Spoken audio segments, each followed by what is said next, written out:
नमस्कार दोस्तों, राधे राधे। तो आज की वीडियो में मैं आपको एक स्पेशल टेक्निक के बारे में बताने वाला हूं जिसका नाम है मेमोरी फ्लैशबैक टेक्निक। काफ़ी सारे लोगों को थ्योरी को याद करने में दिक्कत आती है, थ्योरी को रिटेन करने में दिक्कत आती है, थ्योरी को रिवाइज करने में दिक्कत आती है। तो उन सभी दिक्कतों को दूर करने के लिए टेक्निक बनी हुई है मेमोरी फ्लैशबैक टेक्निक। अगर आप इस टेक्निक को फॉलो करते हो तो चाहे कोई भी थ्योरी हो, चाहे वो प्रैक्टिकल सब्जेक्ट की थ्योरी हो, चाहे थियोरेटिकल सब्जेक्ट की थ्योरी हो, चाहे एससीएमपी की थ्योरी हो, चाहे ऑडिट की थ्योरी हो, आप उसको अच्छे से याद भी कर पाओगे, लंबे समय के लिए रिटेन भी रख पाओगे और उसको इफेक्टिवली आप रिवाइज भी कर पाओगे। अब ये टेक्निक आप कभी भी लगा सकते हो। चाहो तो आप थियरी को बिना समझे, मतलब थियरी की कोई टॉपिक है उसको बिना समझे भी ये टेक्निक लगा सकते हो। चाहे आप पहले थियरी को आपने समझा और उसके बाद ये टेक्निक लगा दी, दोनों तरह से काम करेगी। जैसे मैं मेरा बताता हूँ, जब मैंने एग्ज़ाम दिए थे सीए फाइनल के, तो मैंने इसका के केस में उसको इसका को बिना समझे रट्टे मारे थे, तो वो भी ये टेक्निक लगाई थी मैंने। और जो ऑडिट है, ऑडिट में मैंने ऐसे को पहले समझा था फिर याद किया था, तो भी मैंने ये टेक्निक फॉलो की थी। मतलब दोनों केस में टेक्निक आपके काम करेगी। अब इस टेक्निक को कैसे लगाना है वो अपन देख लेते हैं। ये टेक्निक लगेगी आप जब किसी सब्जेक्ट की फर्स्ट रीडिंग कर रहे हो या फर्स्ट रिवीजन कर रहे हो। मान लो आप पहली बार ऑडिट उठा रहे हो तो टेक्निक लगा सकते हो, या मान लो आपने पहले ऑडिट की कोई क्लास वगैरह देख रखी थी, वो क्लास आपने ऐसे हवा में देखी थी, अब उसका फर्स्ट रिवीजन कर रहे हो तो ये टेक्निक लगा सकते हो। मतलब फर्स्ट रीडिंग और फर्स्ट रिवीजन में अपन को ये टेक्निक लगानी है, फर्स्ट रीडिंग या फर्स्ट रिवीजन में। अब कैसे लगानी है, तो जैसे मान लो आप आज ऑडिट पढ़ना स्टार्ट कर रहे हो। एक एग्जाम्पल लेते हैं, आज आपने टारगेट सेट किया, 2 चैप्टर पढ़ोगे आप, ऑडिट ऑफ बैंक और एक ऑडिट ऑफ इंश्योरेंस कंपनी। सबसे पहले तो आप क्या करो, जो भी टॉपिक आप पढ़ोगे उनका रिवीजन वीडियो अवेलेबल है तो वो देख लो। रिवीजन वीडियो अवेलेबल है तो देख लो, नहीं है तो कोई दिक्कत वाली बात नहीं है। रिवीजन वीडियो क्यों देखना है, ताकि आपको पता चल सके कीवर्ड्स क्या हैं। कीवर्ड्स को आइडेंटिफाई करने के लिए अपन को रिवीजन वीडियो देखना है। अब अपन पूरा का पूरा कंटेंट तो याद नहीं कर सकते कि अपन ऑडिट के 1000 पेज या एससीएमपी के 500 पेज याद कर लें, ऐसा तो पॉसिबल है नहीं। अपन को कीवर्ड्स याद करने होते हैं, तो इसलिए अपन को रिवीजन वीडियो देखना जरूरी है। अगर रिवीजन वीडियो अवेलेबल नहीं है तो अगर किसी फैकल्टी के ऐसे नोट्स हैं या ऐसे कोई क्वेश्चन बैंक वगैरह है जिसमें कीवर्ड्स ऑलरेडी बोल्ड हो रखे हैं, वो आप देख लो। कीवर्ड्स वाला जो भी फैकल्टी के नोट्स हैं या क्वेश्चन बैंक है वो आप ले लो, क्योंकि अपन को कीवर्ड्स याद करने हैं। अगर ऐसा भी कंटेंट नहीं है तो फिर आपको कीवर्ड्स खुद आइडेंटिफाई करने पड़ेंगे, फिर कीवर्ड्स आपको आइडेंटिफाई करने पड़ेंगे। लेकिन सीए फाइनल वालों को ये दिक्कत नहीं है, क्योंकि हमारे जो भी नोट्स हैं सारे फ्री अवेलेबल हैं। एफआर, एसएफएम, एससीएम, पीडीटी, उन सब में ऑलरेडी कीवर्ड्स कवर्ड है। इसके अलावा ऑडिट वगैरह में भी मैंने कीवर्ड्स वाले वीडियो डाल रखे हैं। ऑडिट का जो क्वेश्चन बैंक है उसमें मैंने कीवर्ड्स ऑलरेडी बोल्ड कर रखे हैं, तो उसमें आपको दिक्कत नहीं आने वाली। लेकिन जो सीए इंटर वाले हैं उनको तो कीवर्ड्स खुद आइडेंटिफाई करने पड़ेंगे। उनके पास ऐसा कोई मटेरियल नहीं है कि उसमें कीवर्ड्स उनको मिल जाएंगे बोल्ड हो रखे, या ऐसा नहीं मिलेंगे, तो उनको तो कीवर्ड्स खुद आइडेंटिफाई करने पड़ेंगे। अब देखो, ये टेक्निक बताने से पहले मैं बताऊं आपको, थियरी के जो आंसर होते हैं 3 तरह के आंसर होते हैं। एक होता है पॉइंट्स में आंसर। आपने देखा होगा थियरी में काफ़ी सारे पॉइंट्स लिखे होते हैं। किसी आंसर में 5 पॉइंट हो गए, किसी में 8 पॉइंट, किसी में 15 पॉइंट। पॉइंट्स में आंसर दिया हुआ होता है, कोई हेडिंग नहीं बनी हुई होती, बस खाली पॉइंट्स लिखे हुए होते हैं। एक होता है हेडिंग विद कंटेंट वाला आंसर। थियरी का कैसा आंसर होता है, हेडिंग बनी हुई होती है और उसके अंदर कंटेंट होता है। जैसे मैं एक एग्जांपल लूँ, एक है question benefits of cloud computing, तो उसमें क्या होगा, कुछ हेडिंग बनी हुई है, सिंप्लिसिटी, अवेलेबिलिटी वगैरह वगैरह, और उसके अंदर कुछ कंटेंट लिखा हुआ होता है। तो हेडिंग विद कंटेंट वाला आंसर होता है। और एक आंसर होता है पैराग्राफ वाला आंसर। कोई थियरी का क्वेश्चन पूछा, उसमें 3-4 पैराग्राफ में आंसर दे दिया, तो 3 तरह के आंसर होते हैं, पॉइंट्स वाला आंसर, हेडिंग विद कंटेंट वाला और पैराग्राफ वाला। तीनों तरह के आंसर्स को अपन इस टेक्निक से याद करेंगे। कैसे याद करेंगे उसको अपन एक एग्जांपल से समझते हैं। अपन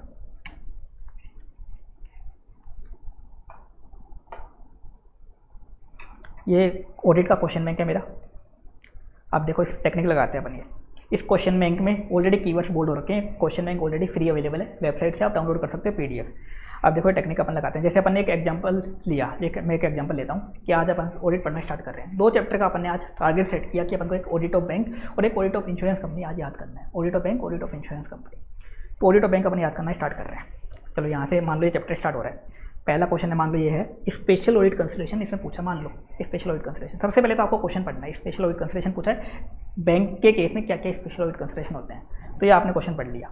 अभी देखो ये आंसर में देखो ऑलरेडी कीवर्ड्स बोल्ड हो रखे हैं। आप देखो ऑलरेडी कीवर्ड्स बोल्ड हो रखे हैं। अगर कीवर्ड्स ऑलरेडी बोल्ड नहीं हो रखे होते तो आपको सबसे पहला काम क्या करना पड़ता, कीवर्ड्स आइडेंटिफाई करने पड़ते। कीवर्ड्स आपको आइडेंटिफाई करने पड़ते। अब मान लो आपने ऑडिट ऑफ बैंक का कभी कोई वीडियो वगैरह कुछ नहीं देखा, सीधा रट्टे मार रहे हो, आप सीधा याद कर रहे हो, कोई दिक्कत नहीं है, टेक्निक लगा सकते हो।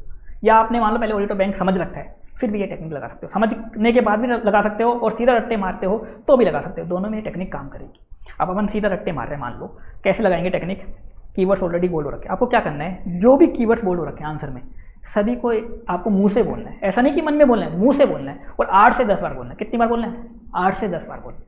चाहे आप बैठ के बोलो किसी रूम में, चाहे आप टहल के बोल लो, चाहे आप खड़े होके बोल लो, कैसे भी बोल लो, 8 से 10 बार बोलना। कैसे बोलना देखो, ये क्वेश्चन है, इसका आंसर ये दे रखा, special audit consideration in the audit of bank, special audit consideration in the audit of bank, इसको आपने 8 से 10 बार बोल दिया। अब देखो इसका फर्स्ट पॉइंट है नेचर ऑफ रिस्क एसोसिएटेड, तो nature of risk associated, nature of risk associated, nature of risk associated, इस पॉइंट को आपने 8 से 10 बार बोल दिया। फिर scale of banking operation, scale of banking operation 8 से 10 बार बोल दिया। फिर extensive dependence on IT, extensive dependence on IT 8 से 10 बार बोल दिया। फिर स्टैट्यूटरी एंड रेगुलेटरी रिक्वायरमेंट्स 8 से 10 बार बोल दिया। फिर continuing development of new product and services, continuing development of new product and services 8 से 10 बार बोल दिया। फिर evolution of technology, evolution of technology, इस वर्ड को आपने 8 से 10 बार बोल दिया। इस तरह से आपने पूरा सॉल्यूशन 8 से 10 बार बोल दिया। पूरा सॉल्यूशन मतलब जो भी कीवर्ड्स थे सबको 8 से 10 बार बोल दिया। बोलने के बाद एक बार इसकी प्लेन रीडिंग लगानी है। कैसे प्लेन रीडिंग लगाओगे, special audit consideration in the audit of bank because of nature of risk associated, scale of banking operation, extensive dependence on IT, continuing development of new product and services, statutory and regulatory requirements और evolution of technology, एक reading लगा दी। अब क्या करना है, इसके बाद जो पॉइंट्स वाले आंसर होते हैं, या तो पॉइंट्स वाला आंसर या हेडिंग विद कंटेंट वाला आंसर, उनमें चाहो तो आप एक मेमोरी वर्ड भी बना सकते हो। पैराग्राफ वाले आंसर में मेमोरी वर्ड बनाने की जरूरत नहीं होती। मैंने बताया 3 तरह के थ्योरी के आंसर होते हैं, पॉइंट्स वाला, हेडिंग वाला और पैराग्राफ वाला। तो पॉइंट्स और हेडिंग वाले में आप चाहते हो कि आपको सारे पॉइंट्स याद रहें, सारी हेडिंग याद रहे, तो चाहो तो आप एक मेमोरी वर्ड भी बना सकते हो। नहीं बनाओगे तो भी चलेगा, नहीं बनाओगे तो आपको 80 to 90% हेडिंग और पॉइंट्स याद आ जाएंगे। लेकिन अगर आप बना लेते हो मेमोरी वर्ड तो सारे के सारे आपको याद आ जाएंगे। अब मेमोरी वर्ड कैसे बनाना है वो भी देख लो। जैसे ये देखो पॉइंट्स वाला आंसर है, काफ़ी सारे पॉइंट्स है इसमें, हेडिंग नहीं बनी हुई, खाली पॉइंट्स है। तो देखो मेमोरी वर्ड कैसे बनाओगे, नेचर ऑफ रिस्क एसोसिएटेड, जो भी पॉइंट है, जो भी बोल्ड हो रखा है उसका पहला वर्ड उठा लिया नेचर, नेचर का आपने क्या उठा लिया, एन उठा लिया। ऐसे ही स्केल ऑफ बैंकिंग ऑपरेशन का आपने एस उठा लिया, एक्सटेंसिव डिपेंडेंस का आपने ई उठा लिया, स्टैट्यूटरी एंड रेगुलेटरी रिक्वायरमेंट का आपने एस उठा लिया, कंटिन्यूइंग डेवलपमेंट का आपने उठा लिया सी, इवोल्यूशन ऑफ टेक्नोलॉजी का आपने उठा लिया ई। तो वर्ड बन गया आपका NSESCE, ये वर्ड बन गया। ये वर्ड्स हैं, इसका आप मेमोरी वर्ड बना लो, चाहे ऊपर नीचे करके कैसे भी बना लो, चाहे तो चाहे सेम वर्ड यूज़ कर लो, चाहे ऊपर नीचे करके कर लो, चाहे आपसे नहीं बनता तो आप क्या करो, गूगल पे सर्च करो वर्ड क्रिएटर या वर्ड मेकर, काफ़ी सारे सॉफ्टवेयर आ जाएंगे। किसी भी साइट पे जाना और ये वर्ड डाल देना NSESCE, वो खुद आपको एक वर्ड बना के दे देगा। इस तरह से चाहो तो आप मेमोरी वर्ड बना सकते हो। हेडिंग विद कंटेंट वाले में हर हेडिंग का पहला अक्षर उठा के, हर हेडिंग का पहला अक्षर उठा के आप एक मेमोरी वर्ड बना सकते हो। पैराग्राफ वाले में आपको मेमोरी वर्ड बनाने की कोई ज़रूरत नहीं होती, लेकिन हेडिंग वाले में और पॉइंट्स वाले में आप चाहो तो बना सकते हो। एक दूसरा तरीका भी मेमोरी वर्ड बनाने का कि आपने जो कीवर्ड्स हैं हर का आपने पहला पूरा वर्ड उठा लिया, नेचर उठा लिया, इसका स्केल उठा लिया, इसका एक्सटेंसिव उठा लिया, इस तरह से उठा के कोई वर्ड बना दिया। कैसे भी बना सकते हो मेमोरी वर्ड, वो आपके ऊपर डिपेंड करता है, वो आप कैसे भी चाहो तो बना सकते हो। अब ये आपने क्वेश्चन कंप्लीट कर लिया, इसके बाद आ जाओ अगले क्वेश्चन पे। अगला क्वेश्चन है रिवर्सल ऑफ इनकम पे आपको शॉर्ट नोट लिखना है। क्वेश्चन पढ़ लिया, अब सेम तरीका, जो भी कीवर्ड्स बोल्ड हो रखे हैं आपको कितनी बार बोलना है, 8 से 10 बार बोलना है। तो advance becomes NPA, advance becomes NPA आपको 8 से 10 बार बोलना है। इसके बाद देखो एक लाइन आ रही है, entire interest accrued and credited to income account in the past period should be reverse. काफ़ी बड़ी लाइन है, पूरी लाइन को एक साथ आपको 8 से 10 बार नहीं बोलना। अगर बड़ी लाइन आ जाती है ना तो उसके आप 3-4 टुकड़े कर लो। अगर काफ़ी बड़ी लाइन आ जाती है जिसमें 10-15 वर्ड्स हैं तो उसके आप 3-4 टुकड़े कर लो। अब इतनी बड़ी लाइन एक साथ आपको 8 से 10 बार नहीं बोली जाएगी, तो 3-4 टुकड़े कर लिए अपन ने। देखो entire interest accrued, entire interest accrued 8 से 10 बार बोल दिया। फिर credited to income account, credited to income account 8 से 10 बार बोल दिया। फिर in the past period, in the past period 8 से 10 बार बोल दिया। फिर should be reverse, should be reverse 8 से 10 बार बोल दिया। तो अगर बड़ी लाइन आ जाती है तो उसके 3-4 टुकड़े कर लो और हर टुकड़े को आप 8 से 10 बार बोल दो। बड़े टुकड़े को 8 से 10 बार आप फिर बोल दो। अगर बड़ी लाइन आ जाती है 3-4 टुकड़े करके हर टुकड़े को आप 8 से 10 बार बोल दो। ऐसे ही फिर आगे आपको क्या करना है, जो भी कीवर्ड्स हैं 8 से 10 बार बोलना है। पूरा क्वेश्चन खत्म हो जाए एक बार प्लेन रीडिंग लगानी है। अगर पॉइंट्स वाला या हेडिंग वाला आंसर है तो उसका मेमोरी वर्ड भी बना सकते हो। पैराग्राफ वाले का मेमोरी वर्ड बनाने की कोई रिक्वायरमेंट आपको नहीं है। ऐसे करके आपको पूरा चैप्टर कंप्लीट करना है। तो ऐसे करके आपने मान लो ऑडिट ऑफ बैंक कंप्लीट कर लिया, audit of insurance company complete कर लिया। ये आपने 2 चैप्टर पूरे दिन में कंप्लीट कर लिए। मान लो 6-7 घंटे लगेंगे दोनों चैप्टर कंप्लीट करने में। एक चैप्टर 3 से 4 घंटे लेगा, तो 6-7 घंटे लग गए मान लो। अब क्या करना है, उस दिन सोने से पहले, उस दिन सोने से पहले आपको सेम काम करना है। सेम काम मतलब जो आपने सुबह 8 से 10 बार बोला था, अब आपको 2 बार बोलना है। अब कितनी बार बोलना है, 2 बार बोलना है। सोने से पहले 1 घंटा लगेगा आपको। जो भी कंटेंट आपने सुबह याद किया था, सुबह जैसे आपने 2 चैप्टर याद किए थे, audit of bank, audit of insurance company, तो सेम कंटेंट को अब आपको क्या करना है, 2 बार बोलना है। जैसे क्वेश्चन अपन याद किया था, special audit consideration in the audit of bank, तो special audit consideration in the audit of bank, special audit consideration in the audit of bank. फिर nature of risk associated, nature of risk associated, scale of banking operation, scale of banking operation. मतलब कितनी बार बोलना है, 2 बार बोलना है। अब आपको बोलना है 2 बार, और पूरा कंटेंट आपको रिवाइज करना है 2 बार बोल के। इसमें आपको लगेगा लगभग 1 घंटा, लगभग 1 से सवा घंटा लगेगा, जिसमें आप 2 बार आराम से पूरा कंटेंट बोल दोगे। जो आप 6-7 घंटे में सुबह याद किया था वो कंटेंट आराम से आप 1 सवा घंटे में पूरा का पूरा 2 बार बोल के रिवाइज कर लोगे। उसके बाद अब क्या करना है आपको, नेक्स्ट डे पे उठते ही सुबह नेक्स्ट डे पे उठते ही सुबह आपको सेम कंटेंट को 2 बार बोलना है। जैसे आपने रात को बोला था ना, सेम टू सेम कंटेंट को आप 2 बार बोलना है सुबह उठते ही। सुबह उठते ही 2 बार आपको फिर से बोलना है। चाहे तो आप मन में बोल सकते हो, लेकिन बोल के बोलोगे तो ज़्यादा फायदा रहेगा। लेकिन जो फर्स्ट टाइम अपन बोलते हैं 8 से 10 बार और सोने से पहले 2 बार, वो तो आपको बोल के ही बोलना है, वो तो आपको बोल के ही बोलना ताकि आपको सुनाई दे। लेकिन नेक्स्ट डे पे जब आप सुबह उठते हो फिर आपको बोलना है, 2 बार बोलना है। अब चाहे आप मन में भी बोल सकते हो, चाहे आप बोल के बोलोगे तो ज़्यादा फायदा रहेगा, बोल के बोलोगे तो ज़्यादा फायदा आपको इससे मिलने वाला है। तो नेक्स्ट डे मॉर्निंग सेम आपको 2 बार बोलना है, 1 घंटा लगेगा। 1 घंटा आपने नेक्स्ट डे की मॉर्निंग पे बोल दिया 2 बार। उसके बाद आपके पास पूरा दिन पड़ा हुआ है। अब सेकंड डे का आपका जो भी टारगेट था, मान लो आपका प्रैक्टिकल सब्जेक्ट पढ़ने का टारगेट था तो प्रैक्टिकल सब्जेक्ट आपने पढ़ ली। मान लो आपका CFS चैप्टर करने का टारगेट था, CFS चैप्टर कर लिया, या बिजनेस कॉम्बिनेशन करने का था वो कर लिया। या मान लो आपका ऑडिट पढ़ने का ही टारगेट था, ऑडिट में आपने सोचा था ऑडिट ऑफ PSU या एक चैप्टर हो रहा है और इंटरनल ऑडिट, ये 2 चैप्टर करेंगे, तो वो चैप्टर आपने कर लिए। सेम वही 8 से 10 बार वगैरह बोल के थ्योरी करते हो तो। अब उसके बाद थर्ड डे की मॉर्निंग, तीसरे दिन की मॉर्निंग को सेम काम आपको फिर से करना है। तीसरे दिन की मॉर्निंग को जो आपने फर्स्ट डे पे जो कंटेंट को आपने 8 से 10 बार बोला था, audit of bank, audit of insurance company के इस कंटेंट को आपने जो 8 से 10 बार बोला था, इसको आपको 2 बार बोलना है। मतलब फर्स्ट डे पे 8 से 10 बार बोला, उस दिन सोने से पहले 2 बार बोला, सेकेंड डे पे सुबह 2 बार बोला, थर्ड डे की सुबह फिर से क्या करना है, 2 बार बोलना है। और थर्ड डे पे जब आप सुबह 2 बार बोलोगे ना, उसमें लगभग 40-50 मिनट ही लगेंगे आपके। अपने आप आपका टाइम थोड़ा कम होता जाएगा। जो लर्निंग करके टेक्निक होती है ना, सेम यहाँ अप्लाई हो जाएगी। अपने आप आपका जो रिवीजन करने का टाइम है ना, थोड़ा क्या होगा, कम होगा। तो 40 मिनट लगेंगे, लगभग 30 से 40 मिनट लगेंगे 2 बार बोलने में, और आपका पूरा रिवीजन हो जाएगा थर्ड डे की मॉर्निंग को। अब क्या करना है, अब ये टेक्निक यूज़ होगी मेमोरी फ्लैशबैक की। कैसे यूज़ होगी, ये होगी फोर्थ डे पे। फोर्थ डे पे क्या करना है आपको, मेमोरी को फ्लैशबैक करना है। अब ध्यान से सुनना, मेमोरी फ्लैशबैक कैसे करोगे। फोर्थ डे पे आपको अपनी मेमोरी को फ्लैशबैक करना है। अभी तक तो आप क्या कर रहे थे, जो भी आप बोल रहे थे 8 से 10 बार फर्स्ट डे पे बोला, सोने से पहले 2 बार बोला, सेकंड डे की मॉर्निंग को 2 बार बोला, थर्ड डे की मॉर्निंग को 2 बार बोला। अभी तो आप क्या कर रहे थे, देख के बोल रहे थे। जो भी कंटेंट लिखा हुआ था, जो भी कीवर्ड लिखे हुए थे, देख के आप मुँह से बोल रहे थे। अब फोर्थ डे की मॉर्निंग को क्या करना है, आपको अपनी मेमोरी को फ्लैशबैक करना है। कैसे फ्लैशबैक करना है, आपको अब अपने पास बुक नहीं रखनी, बुक को दूर करना है, एक शांत जगह बैठना है, एकदम शांत जगह बैठना है। और चाहे तो आंखें खोल के, चाहे आंखें बंद करके, कैसे भी जो भी आपने फर्स्ट डे पे पढ़ा था, फर्स्ट डे पे क्या पढ़ा था, audit of bank, audit of insurance company, 2 chapter पढ़े थे। इन चैप्टर को आपको मन में सोचना है। कैसे मन में सोचना है, आपको देखना है कि हाँ, सबसे पहले मैंने ऑडिट ऑफ बैंक स्टार्ट किया था, मन में सोचना ऑडिट ऑफ बैंक स्टार्ट किया था। ऑडिट ऑफ बैंक में सबसे पहले मैंने क्वेश्चन याद किया था, special audit consideration. Special audit consideration में ये पॉइंट थे। कौन से पॉइंट थे, nature of risk associated, scale of banking operation वगैरह। वो आपको सोचना है। वो सोचने हैं तो आप बोल भी सकते हो तब, या मन में भी सोच सकते हो, कोई दिक्कत नहीं है। वो आपको सोचना है और आपको गारंटी है 80 to 90% आपको याद आता रहेगा। फिर सेकंड क्वेश्चन याद किया था मैंने, रिवर्सल ऑफ इनकम वाला। रिवर्सल ऑफ इनकम में 3 पैराग्राफ थे।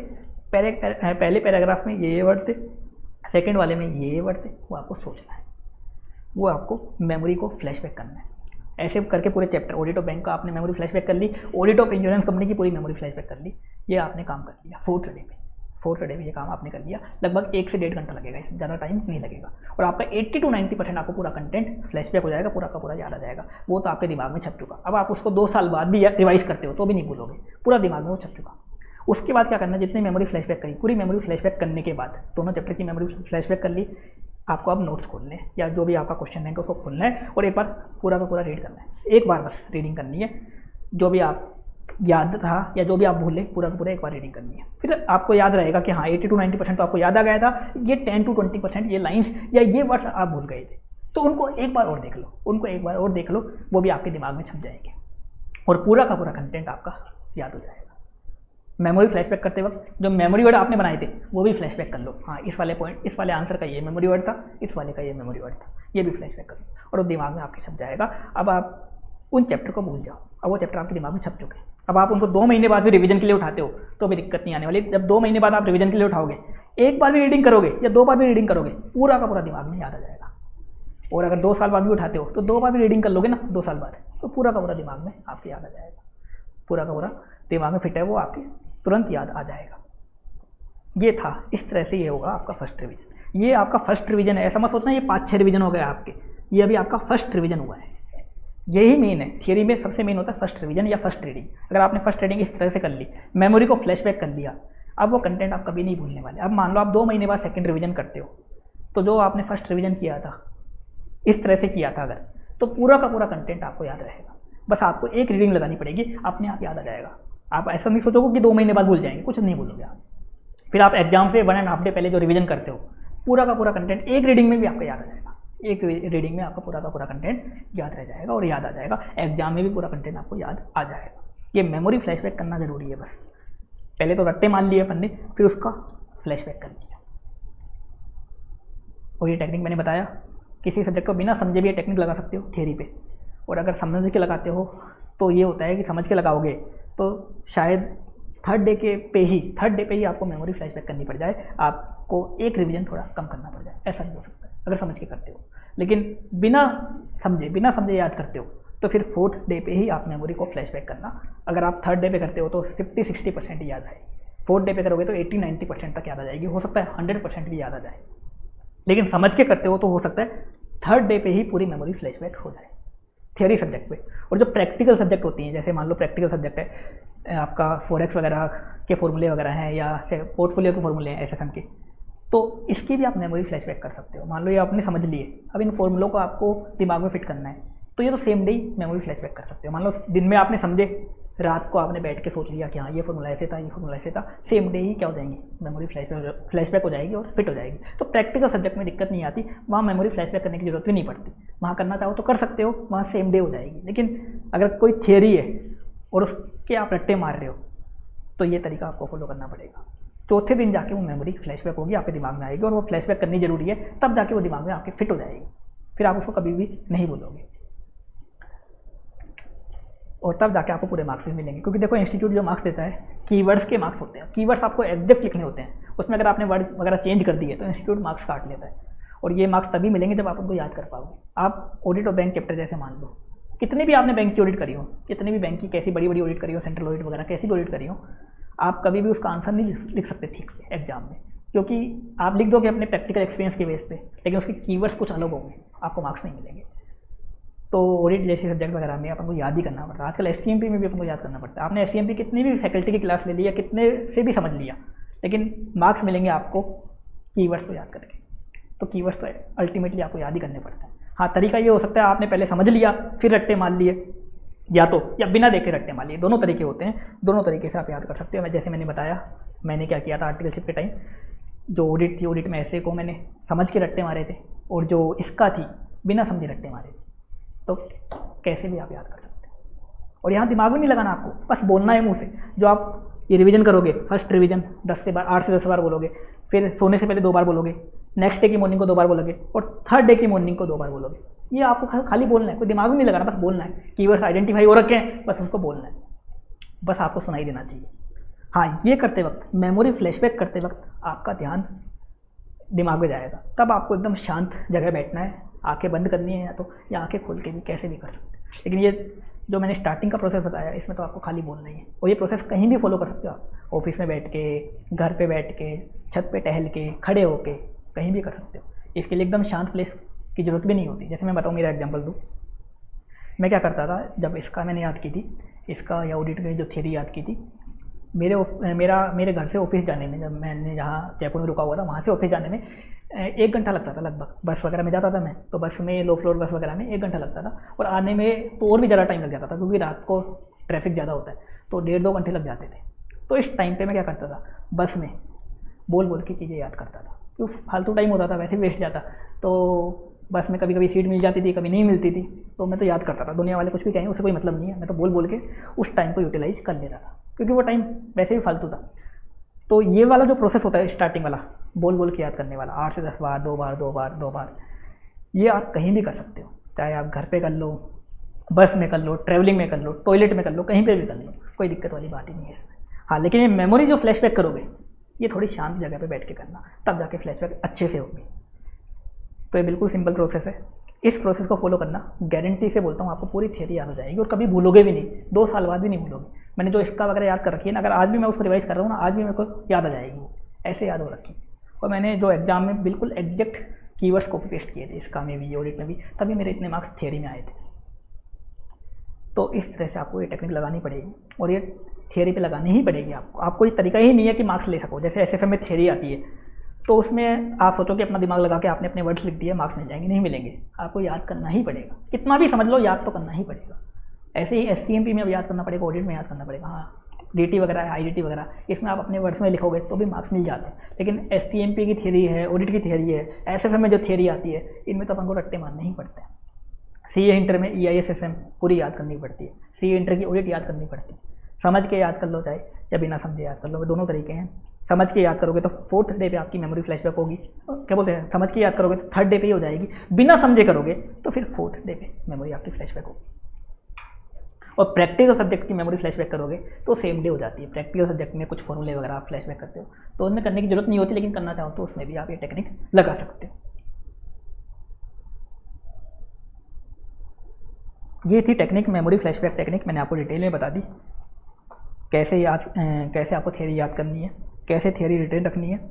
ये टेक्निक लगाओगे थियरी याद अच्छे से हो जाएगी, रिटेन लंबे समय के लिए रह जाएगी आपकी। दूसरा, रिवाइज करने में फिर दिक्कत नहीं आएगी। ये आपका फर्स्ट रिवीजन हुआ, ये फर्स्ट रिवीजन ऐसा हो जाएगा कि अब सेकंड रिवीजन, थर्ड रिवीजन में बिल्कुल ही दिक्कत नहीं आएगी। वो दिमाग में आपके फिट है, अब बिल्कुल दिक्कत नहीं आने वाली। फिर आप चाहे थियरी के 2 रिवीजन भी कर लोगे या 3 रिवीजन भी कर लोगे, वो भी एग्जाम के लिए मोर देन सफिशिएंट होंगे। सारी की सारी थियरी आपको एग्जाम में याद आ जाएगी। और जो मैंने बताया आपको फर्स्ट टाइम याद करते कुछ लोग सोच रहे हैं कि ऐसे तो काफ़ी बैकलॉग भी हो सकता है। बैकलॉग कैसे, जैसे मान लो आज आपने टारगेट सेट किया था audit of bank, audit of insurance company याद करने का, तो 8 से 10 बार आपने बोला। रात को सोने से पहले 1 घंटे आपने उसको वापस बोला 2 बार। नेक्स्ट डे मॉर्निंग आपने 1 घंटा बोला उसको 2 बार बोल दिया। उसके बाद पूरे दिन के लिए आपने मान लो टारगेट सेट किया था कि अब आप पढ़ोगे ऑडिट ऑफ PSU एक NBFC पढ़ोगे 2 चैप्टर। तो 2 चैप्टर पे भी आपने सेम टेक्निक लगा दी, 8 से 10 बार बोला और रात को सोने से पहले 1 घंटे बोल दिया। अब जो थर्ड डे है, थर्ड डे पे तो 4 चैप्टर हो गए, मतलब 2 दिन का बैकलॉग हो गया। फिर थर्ड डे पे भी मान लो 4 चैप्टर आपने रिवाइज कर लिए 2 घंटे देके, सुबह 1.5-2 घंटे देके। फिर आपने थर्ड डे के लिए 2 चैप्टर सेलेक्ट कर रखे थे, मान लो आपने सेलेक्ट कर रखे थे इंटरनल ऑडिट और पीयर रिव्यू, उनको भी पढ़ लिया सेम 8 से 10 बार बोल के और रात को सोने से पहले 2 बार बोल के। इसके बाद 4th डे पे जो है, 4th डे जो हुआ या जो भी हुआ तो वापस बैकलॉग हो गया। तो ऐसे केस में क्या होगा, देखो बैकलॉग होगा तो ज़्यादा से ज़्यादा 2 या 3 दिन का बैकलॉग होगा। क्या होगा, 4th डे पे जब आप मेमोरी फ्लैशबैक कर लोगे 2 चैप्टर की, जो स्टार्टिंग फर्स्ट डे पे किए थे आपने, audit of bank, audit of insurance company, अब उनको आपको कुछ भी नहीं करना, भूल जाना, बस वो खत्म हो गए वो चैप्टर। तो वो तो आपके दिमाग में बिल्कुल फिट हो चुके, वो आपके बिल्कुल फिट हो चुके, एकदम चिप की तरह छप चुके आपके। अब उनको तो आप जब सेकेंड रिविजन करते हो 2 महीने बाद या 1 महीने बाद या 3 महीने बाद या एग्जाम से पहले, तब आपको देखना है, वो तो आपके दिमाग में छप चुके, उनको तो भूल जाना। तो ऐसे आपका बैकलॉग कम भी तो होता रहेगा। तो अगर आप मान लो एक ही सब्जेक्ट कंटिन्यूस पढ़ते हो, थियरी सब्जेक्ट ऑडिट है उसको कंटिन्यूस पढ़ते हो, डेली 2-2 चैप्टर मान लो आप कर रहे हो, तो जो बैकलॉग होगा मैक्सिमम 2 या 3 दिन का होगा। तो मैक्सिमम जो सुबह रिवीजन होगा, जो आपका सेकंड सुबह होता है और थर्ड सुबह जो रिवीजन होता है, ये अभी तो 1 घंटे का होता है 2 चैप्टर में। मान लो बैकलॉग ज़्यादा से ज़्यादा होगा तो 2.5 या 3 घंटे हो गए सुबह वाला, 2.5 घंटे मैक्सिमम बोल रहा हूँ मैं, 2.5 घंटे मैक्सिमम हो गया, 2 घंटे में ही हो जाएगा खत्म। ये तो मैंने प्रैक्टिकल कर रखा है, अप्लाई कर रखा है, इसलिए मुझे टाइम पता है कितना लगेगा। तो मैक्सिमम 2-2.5 घंटे में आपका सुबह वाला हो जाएगा, इतना बैकलॉग नहीं होगा। क्योंकि जैसे ही मेमोरी फ्लैशबैक करोगे तो 2-2 चैप्टर आपके कम भी तो होते जाएंगे। मेमोरी फ्लैशबैक करते करते जो फर्स्ट डे वाला था वो कम होता जाएगा, फिर वापस मेमोरी फ्लैशबैक करी, वापस कम हुआ। तो इस तरह से कर सकते हो। बाकी ये 2 चैप्टर का कोई लिमिट नहीं है, आप 3 चैप्टर भी कर सकते हो, 4 चैप्टर भी कर सकते हो। तो मैंने एक एग्जाम्पल दिया कि अपन ने 2 चैप्टर उठाए, बाकी कितना भी 1 चैप्टर भी कर सकते हो, वो आप कैसे भी कर सकते हो। कुछ लोग तो ऐसे भी करते हैं कि एक दिन थियरी पढ़ते हैं, एक दिन प्रैक्टिकल पढ़ते हैं, उनके तो बैकलॉग जमेगा ही नहीं, उनके तो बस दिक्कत ही नहीं आने वाली। फिर कुछ लोग कंटिन्यूस एक ही सब्जेक्ट पढ़ते हैं, उनके आ सकता है, लेकिन उनके भी ऐसी दिक्कत नहीं आने वाली, क्योंकि 4th डे पे आपके 2-2 चैप्टर या जो आपने फर्स्ट डे पे पढ़ा था वो कम भी होते जाएंगे, वो फिर आपके ख़त्म भी होते जाएंगे। जैसे ही आपने मेमोरी फ्लैशबैक करी वो आपके ख़त्म हो जाएंगे। तो ये थी मेमोरी फ्लैशबैक टेक्निक। कोई भी थियरी पे आप लगा सकते हो, लगा के देखना। किसी को भी थियरी में दिक्कत आती है, ये टेक्निक लगा के देखना, कभी आप थियरी नहीं भूलोगे और अच्छे से थियरी याद भी हो जाएगी। तो आज के लिए इतना ही है। Thank you so much.